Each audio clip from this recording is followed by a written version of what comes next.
A title slide identifies the session as engaging hard-to-reach populations.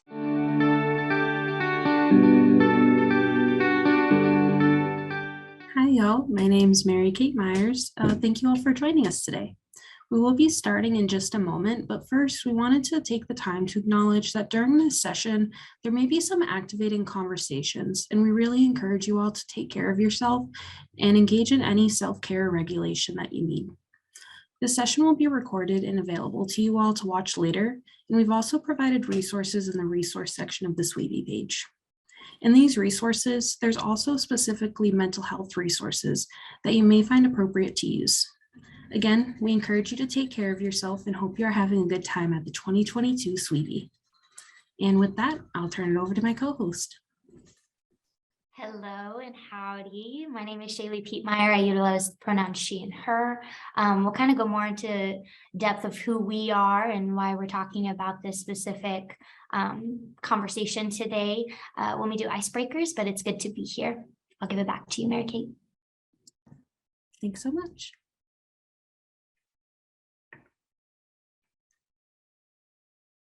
So looking at our agenda today, we're going to be having some icebreakers where we'll all get to know each other a little bit in the chat. We'll be looking at our objectives for today, as well as exploring what is a hard-to-reach population. We'd really like to ground that with you all. Next, we'll be looking at challenges, barriers, and risk factors of these populations, as well as intersections and how to engage these populations.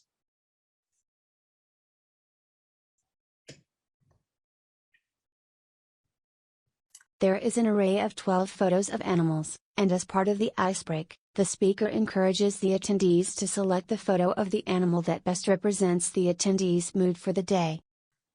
In the chat, please share your name, your role, your pronouns, your state, and which Division X pet you feel like you are today. I'll go ahead and share out loud. My name is Mary Kate Myers. I utilize the pronouns she and they. I'm a Division X Youth Support Lead, and I'm from the great state of Massachusetts. Today, I can definitely say I feel like a number 7. I feel very snacky. Shaylee? Yeah, hey, howdy, Shaylee Pietmeyer, she, her pronouns. I'm a youth support lead on the Division X project, as well as a young adult consultant, so I'm a little bit matrixed. I'm from Kansas, so good old Kansas. I think today, if I were a pet, I think I would be 3, not because I am angry. I'm not mad or have this intense emotion, but I think I'm more resonating with it because my cat can't be on my lap right now and he's pretty angry. That's not my cat, but I'm feeling for that number 3. I do see a lot of engagement in the chat here. We've got some number 5s, number 1s, we got 6s and 4s. Some of y'all are feeling snuggly.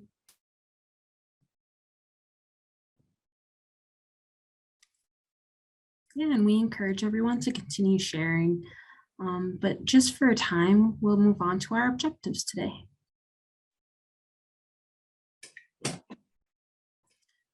So our objectives today are identifying hard-to-reach populations as a group, identifying and exploring challenges faced by populations, as well as intersections of these populations, and finally, exploring how to engage hard-to-reach populations.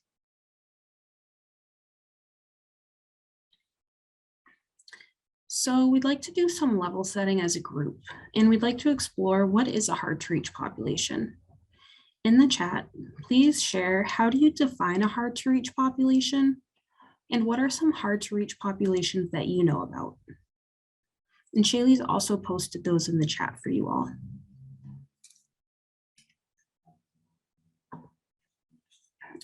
When I think of a hard-to-reach population, I tend to think of underserved, historically marginalized groups that are not typically engaged within processes, whether it be because of challenges reaching out to them or because there's just a lack of representation.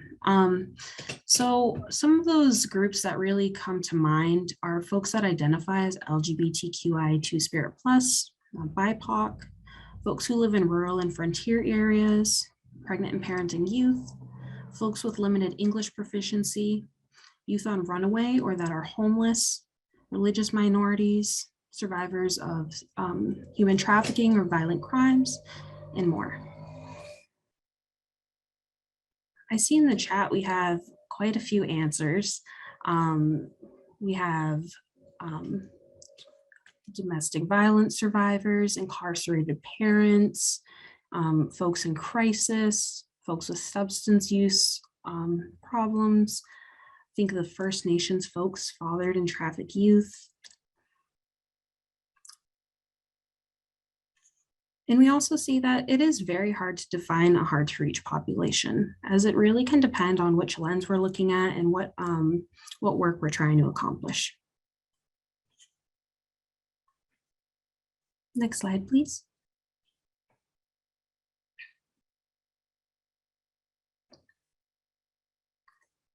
So we encourage you all to come back to the slides to read through these statistics in a little more detail if you'd like, but we're just gonna highlight a few.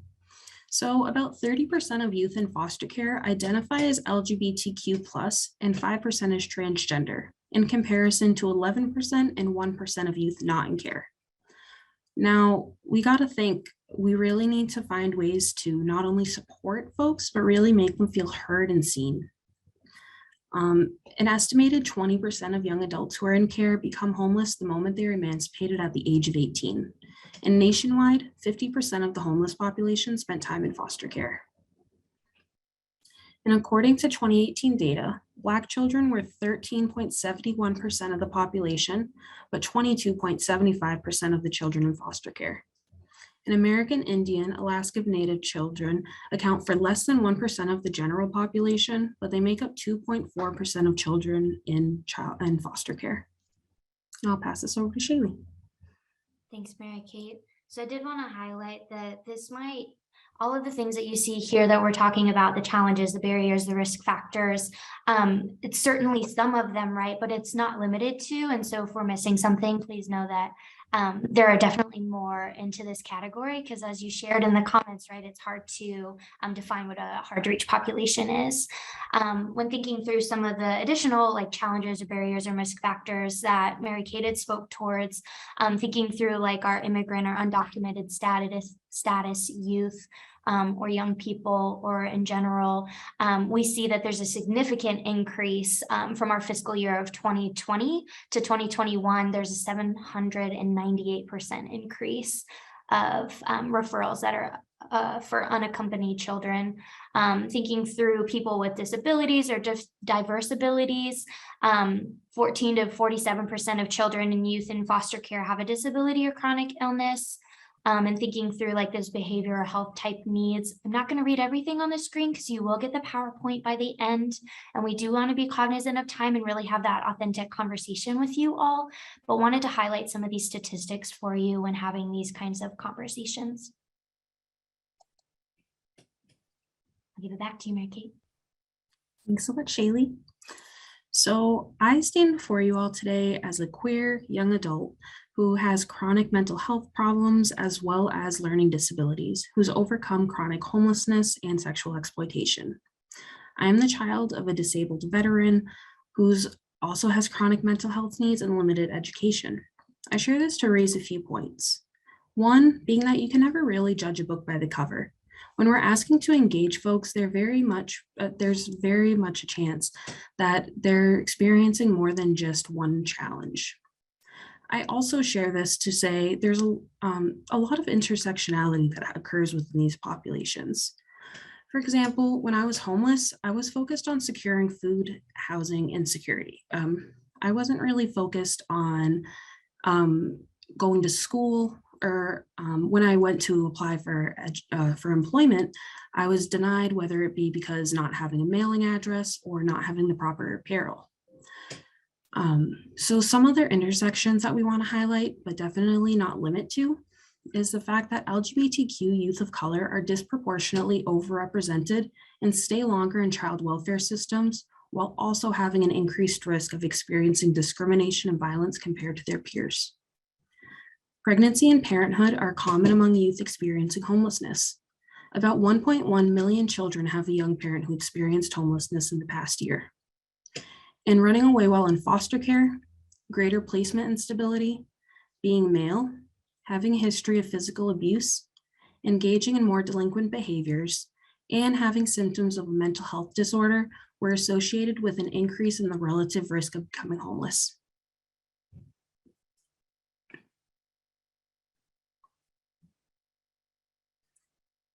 So now that we did some level setting and we worked through kind of identifying who some of these populations are and some of those challenges that and risk factors that they inherently face, we are hoping to look to you all to identify strategies to engage hard to reach populations.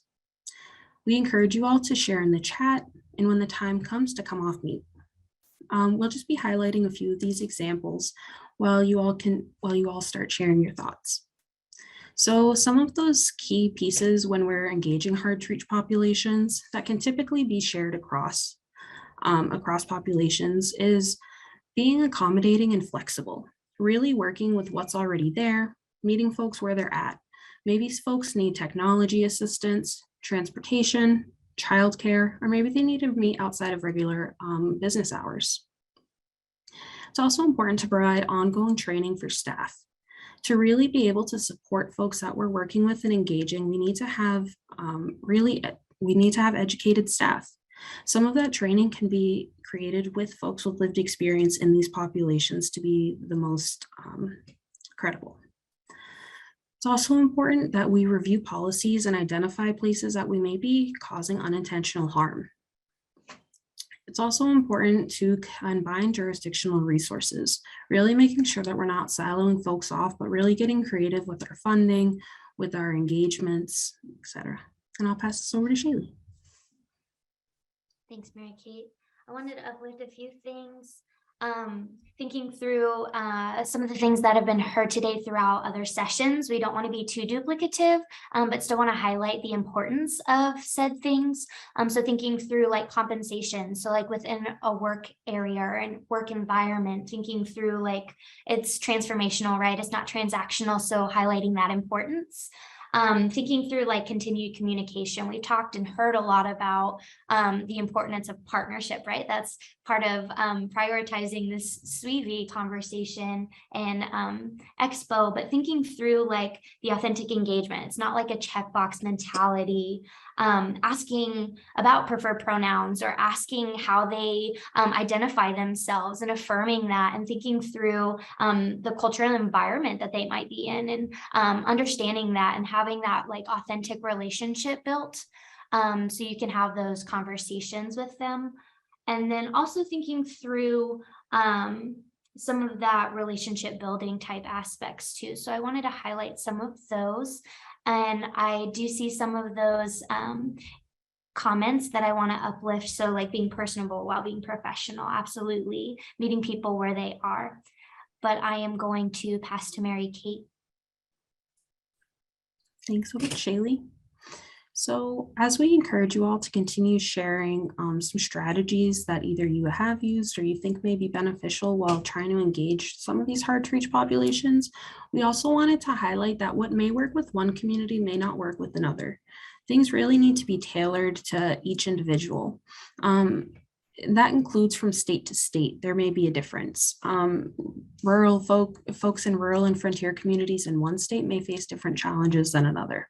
So really making sure that we're focusing on the feedback that is provided from folks with lived experience and tailoring our services. I see in the chat, some folks also are sharing there needs to be a shift from risk aversion and towards a culture of learning, really having that opportunity to be wrong, having that safe space where folks can ask questions, meeting people where they are, having flexibility, compassion, and empathy. I also see professionals should be aware of the power they hold when approaching individuals. For example, rather than saying you need to do this, what would you be able to do, etc. Not everyone fits in the same shoe. Thanks. There's also challenging the beliefs held around self-efficacy. Yeah, and I think the only thing that I would add, and then I'll hand it back to you, Mary Kate, is that when thinking about hard to reach populations and how to engage them, there's a lot of trauma that goes in with both the cultural environment that young people or people in general that fall into these minority type populations could be experiencing.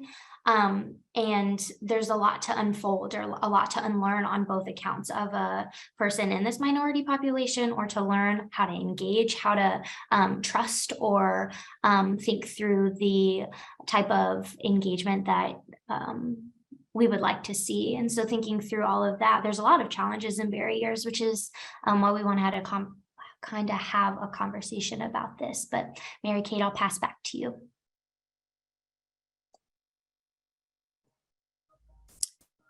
Actually, we still have time for some engagement with the audience. If anyone else wanted to come off of mute, you could raise your hand or share in the chat any other strategies you may have, any other things you would like to highlight.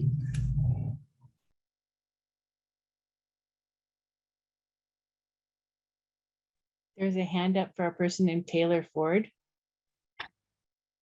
Thank you. An interactive screen allows attendees to share virtual sticky notes on the topic of strategies to engage hard-to-reach populations. Sticky notes continue to appear as attendees enter them, and examples include: shift away from risk aversion and towards a culture of learning, flexible, compassion, and empathy, being personable while being professional, and numerous more. I think one thing is important when we're thinking about like strategies is also, are we saying that they're hard to reach because of our own bias or our comfort, right? So also making sure that we're thinking about that, because we can come up with this great list of strategies, but if I am uncomfortable with this particular group or I have this bias, it's always going to be easier for me to say, well, that's the hard to reach group. Somebody else is going to have to work on that. So really taking that into account as well. Thank you so much for that, Taylor. Zoe, I see your hand. Yeah, thank you. And I think, this might have been said in some ways, but I was recently at a training that involves sort of a new program between law enforcement and our social work community around group violence in our community. And one of the speakers talked about the fact that in a space with a police officer and a social worker, oftentimes our young people, speaking of that specific population, but also they become adults, right? They have harder feelings towards social workers than police officers because they've been lied to so many times in their lives around sort of promises that we make. And I think we do that with all of the best intentions, things that we intend to do or we hope will happen. But when they don't come to fruition, they come off to our populations as a lie. And just really being cognizant of having to rebuild that trust because of that. Thank you. Thank you. I've got Jeremiah and then Gray. I don't know whether anybody alluded to this. It has to do with the immigrant population, the Hispanic population, the Arab and Chaldean population, and especially those who are finding it difficult to let go of their culture because it is part of their historical and part of their existence. And that of religion is very, very key to them. So it's not in a place to judge that if they have to live in America, then they have to attune to American culture. No, it's part of their culture. Just like in American, there is a African-American culture and urban culture. So we have to respect that as social worker, we have to a neutral place to stay. We are not representing the system and we are not representing the government. Rather, we are trying to connect these people to available help in the community and what they need in the community in order for their children and the people affected to be cared for or to become socially contributive and supported. So that is one of the things I just want to highlight. Thank you so much for that, Jeremiah, because we're humans first, right? And we can't leave our culture at the door when we're trying to do things. And that goes for even when we're, as a young person with lived experience or as a person that's showing up. So I thank you for that. That was beautifully said. Gray, I'll pass it to you. Yeah, thank you. I think this is a really important topic and centers around the discussion of language, which sort of underpins our ideas about what we think about people who are different than us. And so the phrase, like using the phrase hard to reach, I think it's actually, I feel like it was accurate to read the subtext as like, these are the people who won't do what we want them to do. And so if we think we need to start thinking about our language and how we can use things differently to think, it's also like assuming, wow, I have no idea why this would be. There's no, so the historical context, using words that are less sanitized and reflecting them back to the people that we're working with outright, and acknowledging the history that exists instead of just trying to pretend, that it doesn't. I think is a great strategy, as well as, empathy and compassion and the recognition that people just aren't going to do things on the timeline we want them to do them.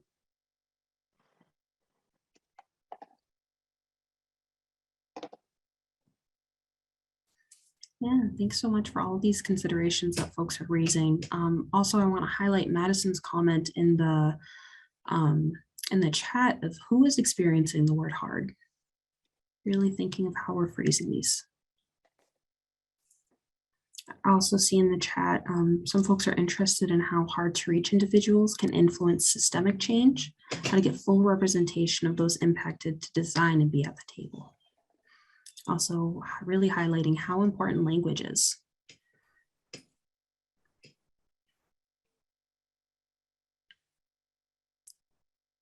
As well as how sometimes involving law enforcement could further alienate many communities potentially, and considering all of the historical trauma that's inflicted by these systems.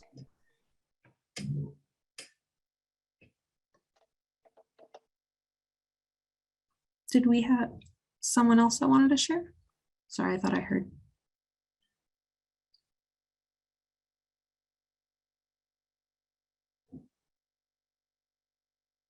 I could jump in a little bit.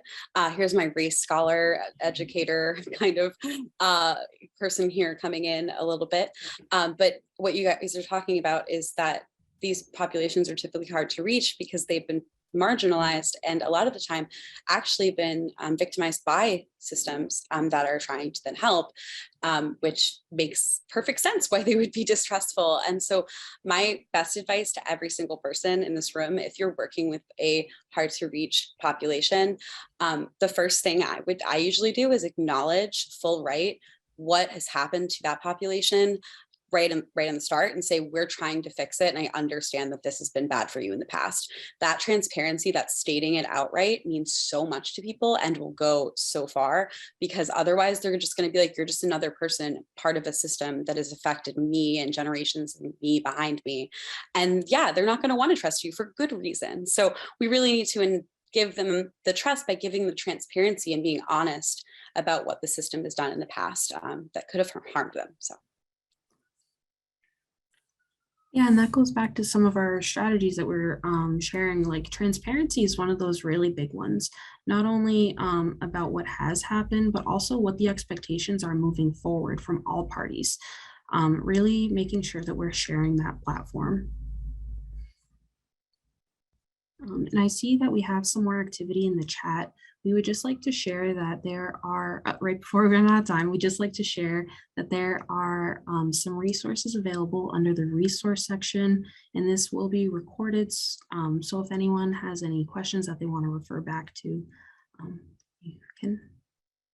And I'll turn this over to Shaylee for any last words.